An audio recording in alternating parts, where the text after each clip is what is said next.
ನಮಸ್ತೆ ವೀಕ್ಷಕರೇ, ನಮ್ಮ ಕರ್ನಾಟಕ ಸುದ್ದಿಗೆ ಸ್ವಾಗತ. ನಾನು ಸವಿತಾ ದೊಡ್ಡಯ್ಯ. ಸ್ಯಾಂಡಲ್ವುಡ್ ನಟ ದರ್ಶನ್ ಬಿಜಿಎಸ್ ಆಸ್ಪತ್ರೆಯಿಂದ ಡಿಸ್ಚಾರ್ಜ್ ಆಗಿದ್ದಾರೆ. ಕೆಂಗೇರಿಯ ಬಿಜಿಎಸ್ ಆಸ್ಪತ್ರೆಯಲ್ಲಿ ಚಿಕಿತ್ಸೆ ಪಡೆಯುತ್ತಿದ್ದ ನಟ ದರ್ಶನ್ ಅವರಿಗೆ ಜಾಮೀನು ಸಿಕ್ಕಿದ ಮೇಲೆಯೂ ಅವರು 2 ದಿನ ಆಸ್ಪತ್ರೆಯಲ್ಲಿಯೇ ಇದ್ದರು. 2 ದಿನದ ಟ್ರೀಟ್ಮೆಂಟ್ ನಂತರ ಡಿಸ್ಚಾರ್ಜ್ ಆಗಿದ್ದಾರೆ. ಸರ್ಜರಿ ಕಾರಣ ಮಧ್ಯಂತರ ಜಾಮೀನು ಪಡೆದು ಬಳಿಕ ಫಿಸಿಯೋಥೆರಪಿ ಚಿಕಿತ್ಸೆಗೆ ಒಳಗಾಗಿದ್ದ ಅವರು ರೆಗ್ಯುಲರ್ ಬೇಲ್ ಸಿಗುತ್ತಿದ್ದಂತೆ ಸರ್ಜರಿಗೆ ಹಿಂದೇಟು ಹಾಕುತ್ತಿದ್ದಾರೆ ಎನ್ನಲಾಗಿದೆ. ಇದೀಗ ವೈದ್ಯರ ಸಲಹೆ ಮೇರೆಗೆ ಆಸ್ಪತ್ರೆಯಿಂದ ಡಿಸ್ಚಾರ್ಜ್ ಆಗಿ ವಿಜಯಲಕ್ಷ್ಮಿ ಅವರ ಮನೆಗೆ ತೆರಳಿದ್ದಾರೆ.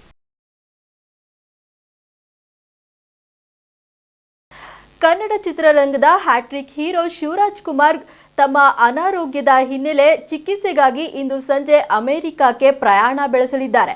ವಿವಿಧ ಸೋಷಿಯಲ್ ಮೀಡಿಯಾ ಪ್ಲಾಟ್ಫಾರ್ಮ್ ಅಲ್ಲಿ ಅಭಿಮಾನಿಗಳು ಶೀಘ್ರ ಗುಣಮುಖರಾಗಿ ಬನ್ನಿ ಶಿವಣ್ಣ ಎಂದು ಹಾರೈಸಿದ್ದಾರೆ. ಈಗಾಗಲೇ ತಿಳಿದಿರುವಂತೆ ಶಿವಣ್ಣ ಅನಾರೋಗ್ಯದ ಹಿನ್ನೆಲೆ ಅಮೆರಿಕದಲ್ಲಿ ಶಸ್ತ್ರಚಿಕಿತ್ಸೆಗೆ ಒಳಗಾಗಲಿದ್ದಾರೆ. ಅಮೆರಿಕದ ಫ್ಲೋರಿಡಾದಲ್ಲಿರುವ ಮಿಯಾಮಿಯಲ್ಲಿ ಡಿಸೆಂಬರ್ 24ರಂದು ಶಸ್ತ್ರಚಿಕಿತ್ಸೆ ಮಾಡಿಸಿಕೊಳ್ಳಲಿದ್ದಾರೆ. ಸರ್ಜರಿ ಬಳಿಕ ವಿಶ್ರಾಂತಿ ಪಡೆಯಲಿದ್ದಾರೆ. ಸದ್ಯ ವಿವಿಧ ಸೋಷಿಯಲ್ ಮೀಡಿಯಾ ಪ್ಲಾಟ್ಫಾರ್ಮ್ಗಳಲ್ಲಿ ಅಭಿಮಾನಿಗಳು ಶೀಘ್ರ ಗುಣಮುಖರಾಗಿ ಬನ್ನಿ ಶಿವಣ್ಣ ಎಂದು ಹಾರೈಸುತ್ತಿದ್ದಾರೆ. ಶಿವಣ್ಣ ಅಮೆರಿಕಕ್ಕೆ ಹೋಗುವ ಮುಂಚೆ ಕಿಚ್ಚ ಸುದೀಪ್ ಹಾಗೂ ಬಿಸಿ ಪಾಟೀಲ್ ಸೇರಿದಂತೆ ಹಲವರು ಅವರ ನಿವಾಸಕ್ಕೆ ಭೇಟಿ ನೀಡಿ ಶೀಘ್ರ ಗುಣಮುಖರಾಗುವಂತೆ ಹಾರೈಸಿದ್ದಾರೆ. ಶಿವರಾಜ್ ಕುಮಾರ್ ಅವರ ಜೊತೆಗೆ ಅವರ ಪತ್ನಿ ಗೀತಾ ಇನ್ನು ಕೆಲವರು ಅಮೆರಿಕಕ್ಕೆ ತೆರಳಲಿದ್ದಾರೆ. ಭಾರತದ ಅನುಭವಿ ಸ್ಟಾರ್ ಸ್ಪಿನ್ ಬೌಲರ್ ಅಶ್ವಿನ್ ಅವರು ಇಂದು ಅಂತಾರಾಷ್ಟ್ರೀಯ ಕ್ರಿಕೆಟ್ಗೆ ವಿದಾಯ ಘೋಷಣೆ ಮಾಡಿದ್ದಾರೆ. ಮಳೆ ಹಿನ್ನೆಲೆಯಲ್ಲಿ ಆಸ್ಟ್ರೇಲಿಯಾ ವಿರುದ್ಧ ಗವಾಸ್ಕರ್ ಬಾರ್ಡರ್ ಟ್ರೋಫಿ 3ನೇ ಟೆಸ್ಟ್ ಡ್ರಾನಲ್ಲಿ ಕೊನೆಗೊಂಡ ಬೆನ್ನಲ್ಲೇ ಅಶ್ವಿನ್ ತಮ್ಮ ನಿರ್ಧಾರ ಪ್ರಕಟಿಸಿದ್ದಾರೆ. ಅಶ್ವಿನ್ ಭಾರತದ ಪರ 106 ಟೆಸ್ಟ್ ಪಂದ್ಯಗಳನ್ನ ಆಡಿದ್ದಾರೆ. 24ರ ಸರಾಸರಿಯಲ್ಲಿ 537 ವಿಕೆಟ್ ಕಬಳಿಸಿದ್ದಾರೆ. ಜೊತೆಗೆ 6 ಶತಕ ಹಾಗೂ 14 ಅರ್ಧ ಶತಕಗಳನ್ನ ಬಾರಿಸಿ ಬ್ಯಾಟಿಂಗ್ನಲ್ಲೂ ಮಿಂಚಿದ್ದಾರೆ. ಅಲ್ಲದೆ 116 ಏಕದಿನ ಹಾಗೂ 65 ಟಿ20 ಪಂದ್ಯಗಳಲ್ಲೂ ಕೂಡ ಅವರು ಭಾರತದ ತಂಡವನ್ನು ಪ್ರತಿನಿಧಿಸಿದ್ದಾರೆ.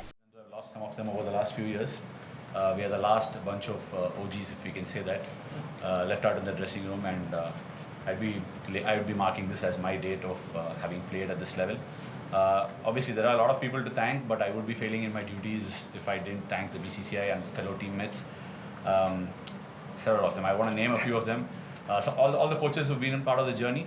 Most importantly, Rohit, Virat, Ajinkya, Pujara, who've taken those splendid catches around the bat to give me the number of wickets I've managed to get over the years. Also a big thank you to the Australian cricket team, who've been very fierce competitors. I've enjoyed my time playing against them. And I think it's already getting long. I wouldn't be taking any questions, but it's truly a very emotional moment. I don't think I'm in a position where I would be answering the questions in the right way. So please pardon me for that. And once again, yeah, that's my time. Thanks for being the journalist that you've been, writing good things and of course writing nasty things on occasions. That's a relationship I think we would maintain forever, and I hope the cricketers to come in the future will also get the same amount of love that you've given them. Once again, thank you all, and yeah, see you all soon. As a cricketer, I've just stopped it, and I might go on to be involved with the game because this is a game that's given me everything. Right, thank you. Delhi ಲೋಕಸಭೆಯಲ್ಲಿ ಮಂಗಳವಾರ ಗೃಹ ಸಚಿವ ಅಮಿತ್ ಶಾ ಅವರು doctor B R Ambedkar ಕುರಿತು ಆಡಿದ ಮಾತುಗಳು ರಾಜಕೀಯ ಕೋಲಾಹಲ ಸೃಷ್ಟಿಸಿದ್ದು, ಬಿಜೆಪಿಯು ಭಾರತೀಯ ಸಂವಿಧಾನ ಶಿಲ್ಪಿಯ ಬಗ್ಗೆ ಅಸಡ್ಡೆ ಹೊಂದಿದೆ ಎಂದು ಕಾಂಗ್ರೆಸ್ ನಾಯಕರು ಆಕ್ರೋಶ ಹೊರಹಾಕಿದ್ದಾರೆ. ತನ್ನ ಭಾಷಣದಲ್ಲಿ ಶಾ ಅಂಬೇಡ್ಕರ್ ಅಂಬೇಡ್ಕರ್ ಅಂಬೇಡ್ಕರ್ ಎನ್ನುವುದು ಈಗ ಒಂದು ಪ್ಯಾಷನ್ ಆಗಿಬಿಟ್ಟಿದೆ. ನೀವು ಇಷ್ಟು ದೇವರ ಹೆಸರು ತೆಗೆದುಕೊಂಡಿದ್ದರೆ 7 ಜನ್ಮಗಳಲ್ಲೂ ಸ್ವರ್ಗ ಪ್ರಾಪ್ತಿಯಾಗುತ್ತಿತ್ತು ಎಂದು ಹೇಳಿದ್ದಾರೆ. ಈ ಹೇಳಿಕೆ ಅಸಹ್ಯಕರ ಎಂದು ಬಣ್ಣಿಸಿರುವ ಕಾಂಗ್ರೆಸ್ ಗೃಹ ಸಚಿವರು ಸಾರ್ವಜನಿಕವಾಗಿ ಕ್ಷಮೆ ಯಾಚಿಸಬೇಕು ಎಂದು ಸಂಸತ್ ಭವನದ ಮುಂದೆ ಅಂಬೇಡ್ಕರ್ ಭಾವಚಿತ್ರ ಹಿಡಿದು ಪ್ರತಿಭಟನೆ ನಡೆಸಿ ಆಗ್ರಹಿಸಿದ್ದಾರೆ.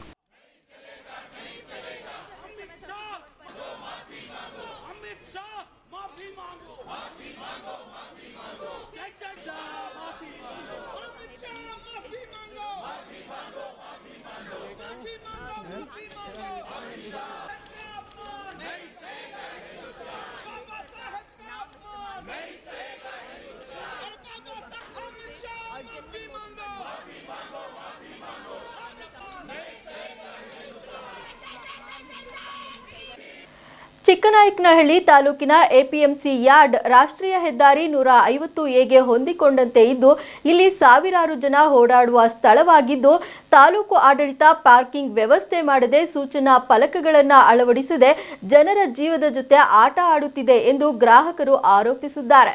ರಾಷ್ಟ್ರೀಯ ಹೆದ್ದಾರಿ 150ಎಗೆ ಸೇರಿಕೊಂಡಂತೆ ಚಿಕ್ಕನಾಯಕನಹಳ್ಳಿ ತಾಲೂಕಿನ ಎಪಿಎಂಸಿ ಯಾರ್ಡ್ ಇದ್ದು ಇಲ್ಲೇ ಸಂತೆಗೆ ಜಾಗ ನೀಡಿದ್ದಾರೆ. ಸೋಮವಾರ ಬಂತು ಎಂದರೆ ರೈತರು ಬೆಳೆದ ತರಕಾರಿಗಳು, ಕುರಿ ಮೇಕೆಗಳ ಸಂತೆ ಜೋರಾಗಿ ನಡೆಯುತ್ತಿದೆ. ಹಾಗಾಗಿ ಜನಸಂದಣಿ ಜಾಸ್ತಿಯಾಗಿದ್ದು ರಾಷ್ಟ್ರೀಯ ಹೆದ್ದಾರಿಯಾಗಿರುವುದರಿಂದ ವೇಗವಾಗಿ ಬರುವ ವಾಹನಗಳಿಗೆ ಸೂಚನಾ ಫಲಕಗಳಿಲ್ಲ, ರಸ್ತೆಗೆ ಸಿಗ್ನಲ್ಗಳಿಲ್ಲ. ರಸ್ತೆ ದಾಟುವಾಗ ಜನ ಜೀವ ಹಿಡಿದುಕೊಂಡೇ ರಸ್ತೆ ದಾಟುವ ಪರಿಸ್ಥಿತಿ ಎದುರಾಗಿದೆ. ಜೊತೆಗೆ ಪಟ್ಟಣದಿಂದ 1 ಕಿಲೋಮೀಟರ್ಗೂ ಹೆಚ್ಚು ದೂರವಾಗಿರುವ ಎಪಿಎಂಸಿ ಯಾರ್ಡ್ ಜನಗಳಿಗೆ ಓಡಾಡಲು ಕಷ್ಟವಾಗುತ್ತಿದೆ ಎಂದು ಮಾಧ್ಯಮದ ಮುಂದೆ ಗ್ರಾಹಕರೊಬ್ಬರು ಹೇಳಿಕೊಂಡಿದ್ದಾರೆ.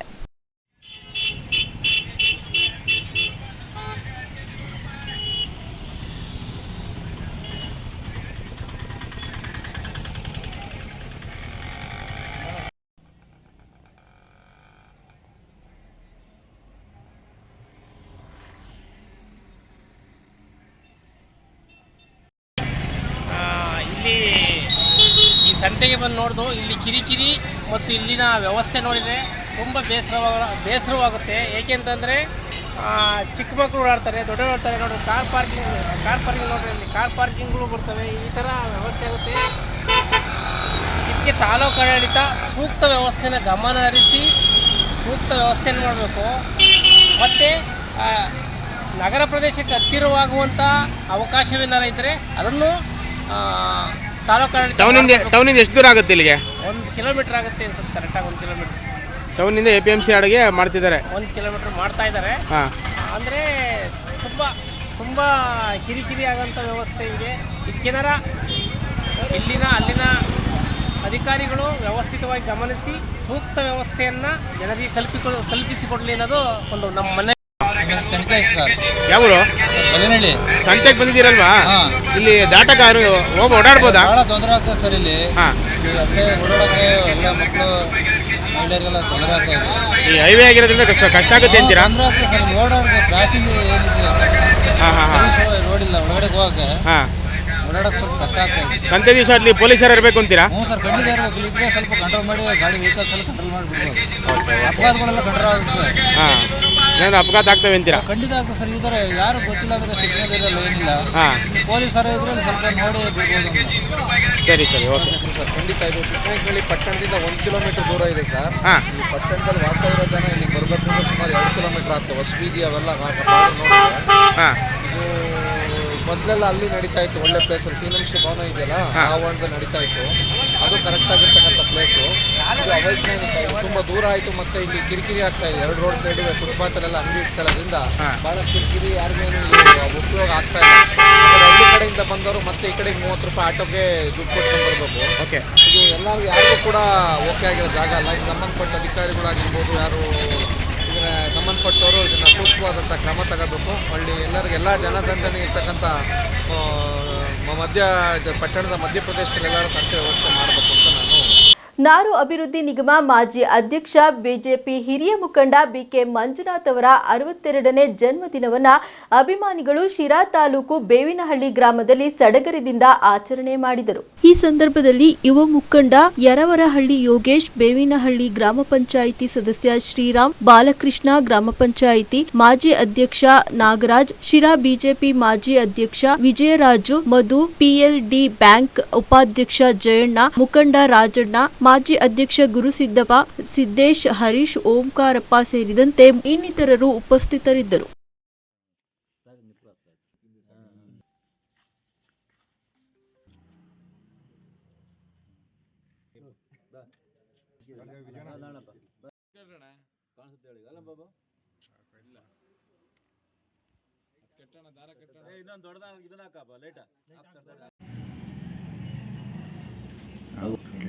Thank you.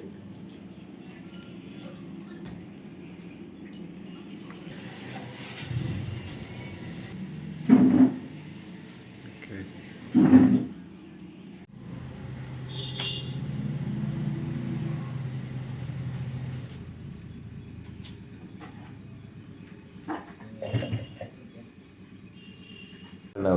ನಮ್ಮ ಭಾರತೀಯ ಜನತಾ ಪಾರ್ಟಿಯ ಮುಖಂಡರು ಮತ್ತು ಭಾರತೀಯ ಜನತಾ ಪಾರ್ಟಿಯ ಜಿಲ್ಲಾ ಮಾಜಿ ಅಧ್ಯಕ್ಷರು ಹಾಗೂ ತೆಂಗುನಾರು ಅಭಿವೃದ್ಧಿ ಮಂಡಳಿ ಮಾಜಿ ಅಧ್ಯಕ್ಷರು ಆದಂಥ BK ಮಂಜಣ್ಣವರು, ಅಹಿಂದ ಜಿಲ್ಲೆಯ ಅಹಿಂದ ನಾಯಕರು ಮತ್ತು ನಮ್ಮೆಲ್ಲರಿಗೂ ಕೂಡ ಗುರುಗಳು. ಏಕೆಂದರೆ ನಮ್ಮನ್ನೆಲ್ಲ ಭಾರತೀಯ ಜನತಾ ಪಾರ್ಟಿಗೆ ತಂದು ಈ ಮಟ್ಟಕ್ಕೆ ಬೆಳೆಸಿದಂಥ ಮಹಾನ್ ವ್ಯಕ್ತಿ. ಅವರಿಗೆ 62ನೇ ವರ್ಷದ ಹುಟ್ಟುಹಬ್ಬದ ಶುಭಾಶಯನ ಕೋರ್ತಾ, ಅವರು ನಮ್ಮ ಶಿರಾ ತಾಲೂಕಿನ ಎಲ್ಲ ಜನಾಂಗದ ಜೊತೆ, ಎಲ್ಲ ಸಮಾಜದ ಜೊತೆ ಬೆರೆತು ಒಂದು ಭಾವನಾತ್ಮಕವಾಗಿ ಇಷ್ಟು ವರ್ಷ ಒಂದು ರಾಜಕೀಯ ಕ್ಷೇತ್ರದಲ್ಲಿ ನಡ್ಕೊಂಬಂದಿದ್ದಾರೆ. ಅವರಿಗೆ ದೇವರು ಇನ್ನಷ್ಟು ಆರೋಗ್ಯ, ದೊಡ್ಡ ಅಧಿಕಾರ, ಶಿರಾ ತಾಲೂಕಿನ ಒಬ್ಬ ಶಾಸಕರಾಗ ಅಂತ ಯೋಗವನ್ನು ಭಗವಂತ ಅನುಗ್ರಹಿಸಲಿ ಅಂತ ದೇವರಲ್ಲಿ ಬೇಡ್ಕೊಂತ ಅವ್ರಿಗೆ ಹುಟ್ಟುಹಬ್ಬದ ಶುಭಾಶಯನ ಕೋರ್ತೇನೆ. 62ನೇ ಹುಟ್ಟುಹಬ್ಬದ ಆರ್ಥಿಕ ಶುಭಾಶಯಗಳು BK ಮಂಜಣ್ಣ ಅವರೇ. ನಮಗೆ ರಾಜಕೀಯ ಗುರುಗಳು, ನನ್ನ ಕೈ ಹಿಡಿದು ಮೇಲ್ಕೆತ್ತಂಥ ಗುರುಗಳು. ರಾಜಕೀಯದಲ್ಲೇ ನಾನು ರಾಜಕೀಯ ಏನು ಅಂತ ಗೊತ್ತಿರಲಿಲ್ಲ, ಬಟ್ ರಾಜಕೀಯದಲ್ಲಿ ನೀನು ಮುಂದಿರು, ನಾನು ಹಿಂದೆ ನಾನು ಇರ್ತೀನಿ ಅಂತ ಹೇಳ್ಕೊಟ್ಟಂತಹ ಅಹಿಂದ ವರ್ಗದ ನಾಯಕರು ಮತ್ತು ಅಜಾತ ಶತ್ರು ಅಂತ ಹೇಳ್ಬೋದು ನಮ್ಮ ತಾಲೂಕಲ್ಲಿ. ಒಳ್ಳೆ ಅವ್ರಿಗೆ ದೇವರು ಚಾಮುಂಡೇಶ್ವರಿ ಆರೋಗ್ಯ ಆಯಸ್ಸು ಕೊಟ್ಟು ಮುಂಬರುವ 2028ರಲ್ಲಿ ಒಂದು MLA ಆಗಿ ನಾವು ಕಾಣಬೇಕು ಅಂತೇಳಿ ನಾವು ಬಯಸ್ತಾ ಇದ್ದೀವಿ. ಆದಷ್ಟು ಬೇಗ ಅಣ್ಣ ತಾಯಿ ಚಾಮುಂಡೇಶ್ವರ ಆಶೀರ್ವಾದ ಕೊಡಲಿ ಅಂತೇಳಿ ಈ ಮುಖ ಬೇಡ್ಕೊಂಡು ಮತ್ತೊಮ್ಮೆ ಹುಟ್ಟುಹಬ್ಬದ ಆರ್ಥಿಕ ಶುಭಾಶಯಗಳು. ತಿಪಟೂರು ನಗರದಲ್ಲಿ ತಲೆ ಎತ್ತುತ್ತಿರುವ ವಾಲ್ಮೀಕಿ ಭವನದ ಕಾಮಗಾರಿ ಕಳಪೆಯಾಗಿದೆ ಎಂದು ವಾಲ್ಮೀಕಿ ಸಮಾಜದ ಬಾಂಧವರು ಆರೋಪಿಸಿದ ಹಿನ್ನೆಲೆಯಲ್ಲಿ ಸ್ಥಳಕ್ಕೆ ತಿಪಟೂರು ಉಪವಿಭಾಗಾಧಿಕಾರಿ ಸಪ್ತಶ್ರೀ ಭೇಟಿ ನೀಡಿ ಪರಿಶೀಲನೆ ನಡೆಸಿದರು.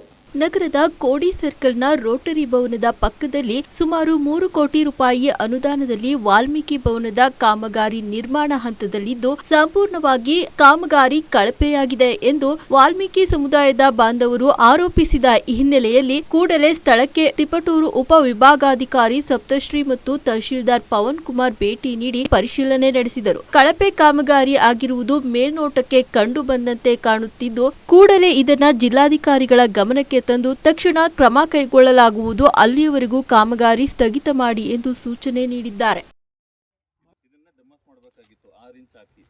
ಮೇಡಮ್, ಇದರಲ್ಲಿ 40 mm ಜಲ್ಲಿ ಒಂಚೂರು ಇಲ್ವೇ ಇಲ್ಲ.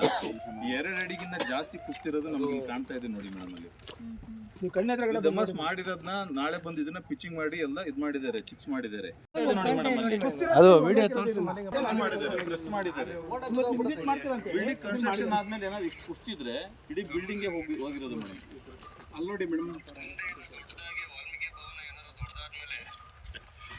ಸ್ವಲ್ಪ ಓಡಿಸಿ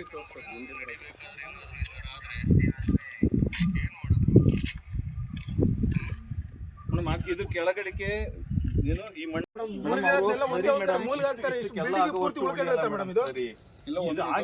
ಪ್ರೆಸ್ ಮಾಡಿರೋದು ಓವರ್ ನೈಟ್, ನಿನ್ನೆ ನೈಟ್ ಮಾಡಿರೋದು ಮೇಡಮ್. ಇದು ನಿನ್ನೆ ನೈಟ್ ಸಿಮೆಂಟ್ ಕ್ವಾಲಿಟಿ ಇಲ್ಲ,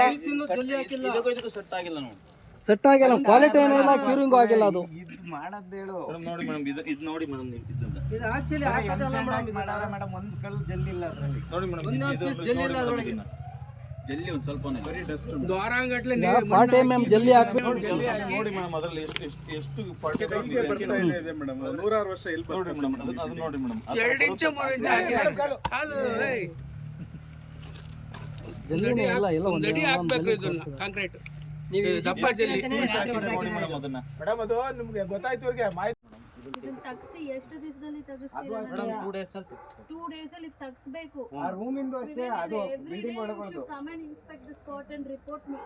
DC ಲಾಸ್ಟ್ ವೀಕ್ ಬಂದಾಗ ನನಗೆ ಇಲ್ಲೇ ಇಲ್ಲ. ನೀವು ಸದ್ಯದಲ್ಲಿ ಈಗ ಏನು ವಾಟರ್ ಸರಿಗೆ ಮಾಡ್ತಾ ಇಲ್ಲ, ಕ್ಯೂರಿಂಗ್ ಸರಿಗೆ ಮಾಡ್ತಾ ಇಲ್ಲ, ಮತ್ತೆ ಇಟ್ಕೆ ಕ್ವಾಲಿಟಿ ಇದು ಹಾಕಿಲ್ಲ, ಮತ್ತೆ ಸ್ಯಾಂಡಲ್ಲಿ ಇದು ಮಾಡಿದ್ದಾರೆ, ಜೇಡಿ ಮಣ್ಣು ಉಪಯೋಗಿಸಿದ್ದಾರೆ ಅನ್ನೋದೆಲ್ಲ ಕಂಪ್ಲೇಂಟ್ಸ್ ಬಂದಿದೆ. ಸಿಮೆಂಟನ್ನ ಉಪಯೋಗಿಸ್ತಿಲ್ಲ ಅಂತ. ಅದೆಲ್ಲ ಕೂಡ ಸ್ಪಾಟಲ್ಲಿ ಸಿಕ್ಕಿರೋ ಸ್ಯಾಂಪಲ್ಸ್ನ ವಿ ಹ್ಯಾವ್ ಟೇಕನ್. ಈ ಥರ ಸಿಮೆಂಟ್ ಮಿಕ್ಸ್ ಮಾಡಿರೋದು ಯಾವುದಿದೆ ಎಲ್ಲ ನಾವು ಥರ್ಡ್ ಪಾರ್ಟಿ ಇನ್ಸ್ಪೆಕ್ಷನ್ಗೇನು ಇದು ಮಾಡ್ತಿದ್ದೀವಿ. ಆ್ಯಂಡ್ ನಾವು DC ಅವ್ರಿಗೇನು ಈ ಸ್ಥಳ ಮಾಹಿತಿ ರಿಪೋರ್ಟ್ ಕೊಟ್ಟು ನೆಕ್ಸ್ಟ್ ಈ ಕಾಮಗಾರಿ ಇದು ಏನು ರೆಕ್ಟಿಫಿಕೇಷನ್ ಅಥವಾ ಏನು ಬೇರೆ ಏನು ಪರ್ಯಾಯ ಅನ್ನೋದನ್ನು DC ಅವ್ರ ಮಾರ್ಗದರ್ಶನ ನಂತರ ವಿ ವಿಲ್ ಟೇಕ್ ಅಲ್ಲಿವರೆಗೂ ಸ್ಥಗಿತ ಮಾಡ್ತೀವಿ. ಅಲ್ಲಿವರೆಗೂ ಕಾಮಗಾರಿ ಸ್ಥಗಿತ. ಇಷ್ಟಿತ್ತು ಈ ಹೊತ್ತಿನ ಸುದ್ದಿ ಮತ್ತು ಮನೋರಂಜನೆಗಾಗಿ ನೋಡ್ತಾ ಇರಿ ನಮ್ಮ ಕರ್ನಾಟಕ ಟಿವಿ, ಇದು ಕನ್ನಡಿಗರ ಭರವಸೆ.